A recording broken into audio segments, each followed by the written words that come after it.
I'm joined in studio by Anna Mart and Marita van der Vyver. We are going to be chatting about disco Skat today. Hello. Hello. I apologize for my pronunciations. Nah, I know, perfect. everybody's used to it by now. Did very well.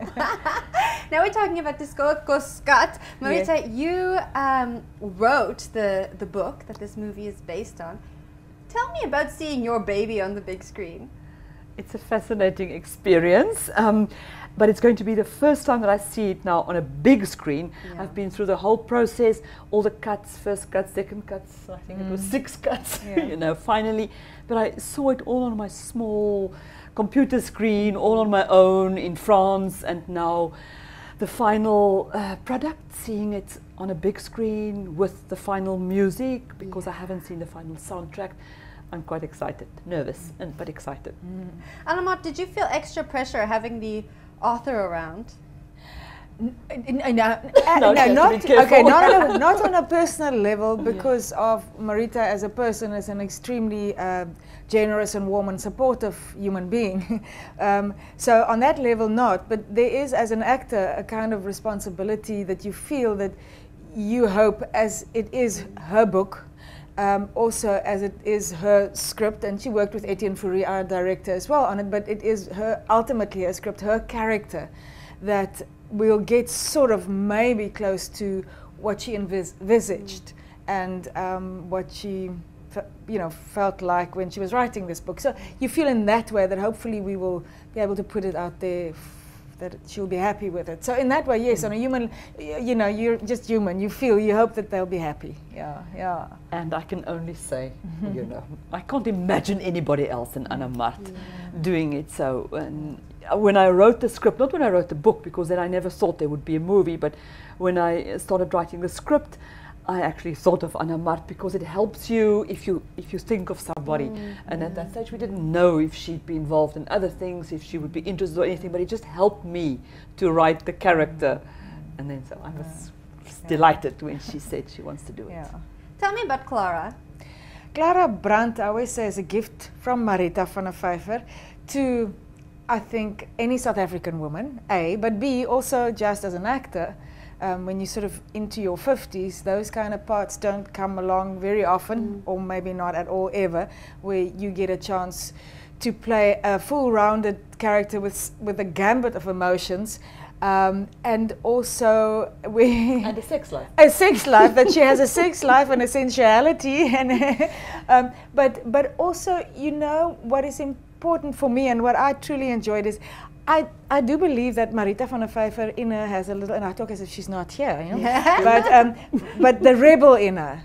And I truly, being an Afrikaans-speaking woman, I think from her first, Griet skryf 'n sprokie, a book, that she took the sort of stereotypical idea that people have about Afrikaans-speaking goeie meisies, and just turned it upside down on its head.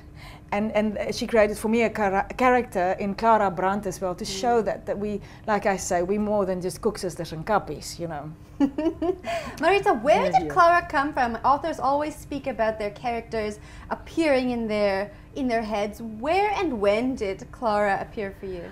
For me, they never appear as a whole person. It starts, often character starts with bits and pieces.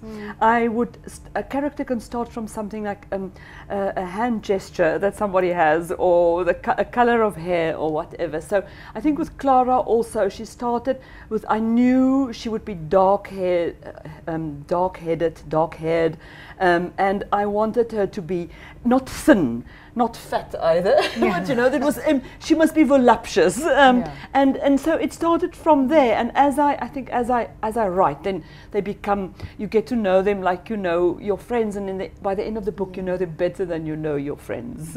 There's a lot of food. Yes. In this. Oh yes. There's a lot of food, and it looks so delicious. Tell me, was that a pro or con? Well, no, to be quite honest, I was on the receiving end, very happily so, make no mistake. because we had a wonderful food stylist and chef on set, Bernice van der Merwe. Also van der Merwe. And no, I really enjoyed it, and I think, and that's what Marita brought in for me, like I say, a character where you're over 50, where it's not only about sensuality in terms of sex and bed and the bed and whatever, but also about food and about the tangibleness and the physicality of food and what pleasure it gives all of us in the world, you know. So, and I loved very strongly that element of the food that came in. So no, it was a plus for me. Yeah, and that comes out very well in the movie, even better than in a book, because in a book you can just write about food, but in the movie you can show it. See that food. And you get hungry while you watch it, I think, I hope. I can't imagine you were hungry though, Anna-Mart, because you had to eat throughout all the scenes. Well, not all the scenes, but the scenes in which there were food. You had to eat that food. Fortunately, it was spread over days. It wasn't in one day that I had to although one of the meals they staggered it, but you know, you normally just got to one, you know, you don't eat the whole plate at the end of the day, because they cut before you can do that. So fortunately, but I mean, I had to be a voluptuous character, so that was lovely. I needed to work on it, you know. Stay in continuity. Yeah, exactly. I still think my favorite scene in the whole movie is there where Ari says to you that there's nothing so sexy, there's nothing as sexy as a woman who can enjoy food, and she takes the bread. It's olive oil, no? Olive oil, yeah. She puts it in her mouth. That's wonderful.